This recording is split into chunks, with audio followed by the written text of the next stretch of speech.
4 boxers from the United States. And Kevin Kiley, I guess this Cuban parade to the finals, the Grand Marshal has been Savon. Well, Savon is the best in the world. And when you look at this tournament for Felix Savon, it's been famine and feast. In the first round, a very tough match against Christophe Mendy of France. Mendy hurt him in the second round. Savon had to back off, got on his bicycle. He won 8-6. It was a tremendous amateur boxing match. It was like a 12-course meal.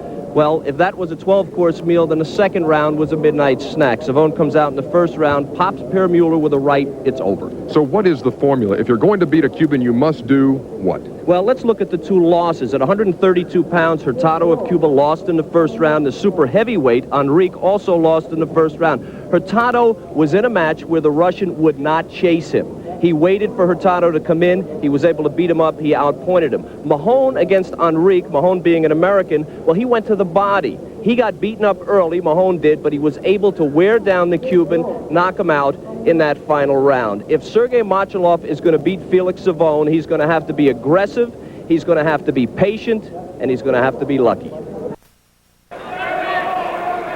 Moving to the ring right now, the American.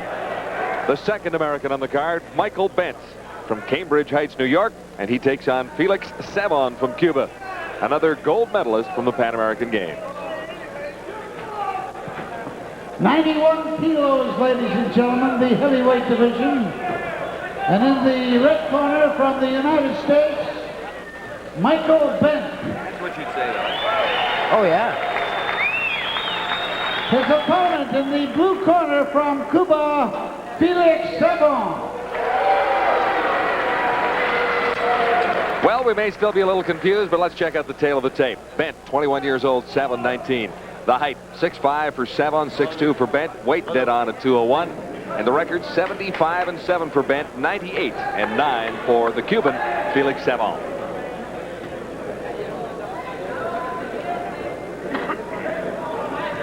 Well, after that last bout, I don't think there's any Cuban fans in this arena right now, and there's going to be a lot of people cheering for the U.S. Savon. The referee is Manuel Fernandez from Venezuela.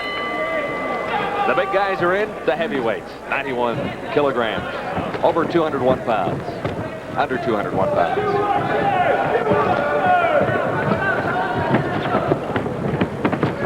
Savon on the red trunks, Michael Bentt of the United States in the dark blue. Savon giving away height and reach again. These Cubans, they're built like fighters. There is a factory somewhere outside of Havana, some say. I think there must be. Where they carve out these Cuban boxers.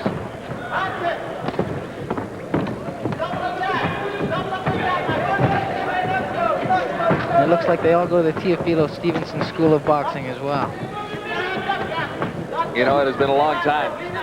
Stevenson has been a world champion on and off since 1972. He makes it to the Olympics in 1988, and he is currently ranked #1 in the world in the super heavyweight class. That would be his 4th Olympic Games, which would just be phenomenal. Yeah, still ranked #1, but I've heard from the Cubans that he's not going to be competing anymore. Well, he had some difficulties. Apparently was in a car accident back in Cuba, and obviously it is quite likely time to hang up the gloves as an amateur boxer. But I guess Teofilo Stevenson has paved the way for a lot of these young Cubans and made the sport what it is, and basically unrivaled in Cuba. He's definitely a hero there in Cuba. Michael Bentt of the United States in the dark blue against Felix Savon of Cuba. First round.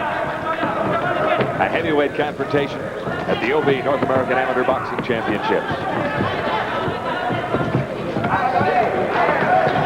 Bentt's just standing right in front of that jab.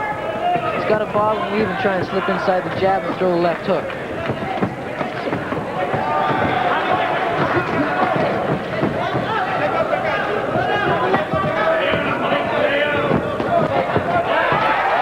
The American did. Good combination. Standing 8 down for Felix Savon. Bentt started that combination with the right hand, followed it up with a couple punches. Savon with a standing 8 count.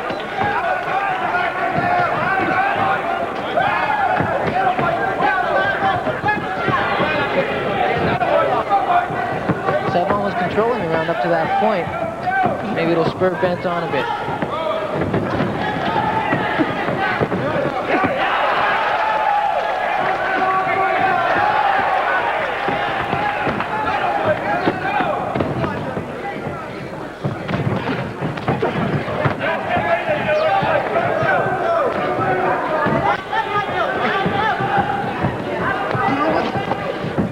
Savon is currently ranked #1 in the heavyweight classification in the world. He's a gold medalist from the Pan American Games. Michael Bentt is giving him a tussle in the first round. That's a pretty good round. Savon's really stepping in with that jab, and like I said earlier, Bentt is just standing there and absorbing it. He's got to slip inside. Slip inside, try and throw that left hook and follow it up with the right hand.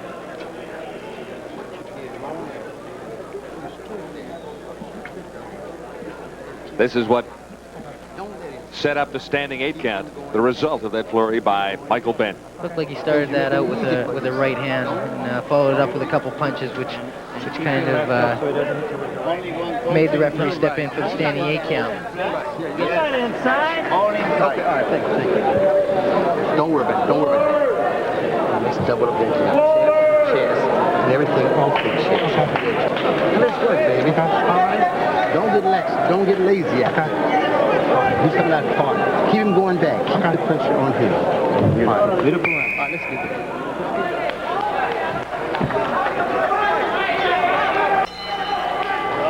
I think the coach is right.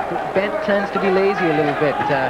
Instead of bobbing and weaving, he's kind of standing there right in front of him. Savon's going to be able to pick him apart if he does that.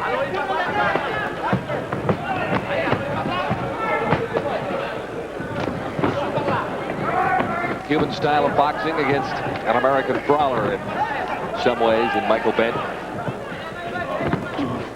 He'll get inside and take a few to land a few. You quite often find when you have one opponent that is a lot taller than another opponent, it forces the shorter opponent to change his style and come inside and fight as much as possible.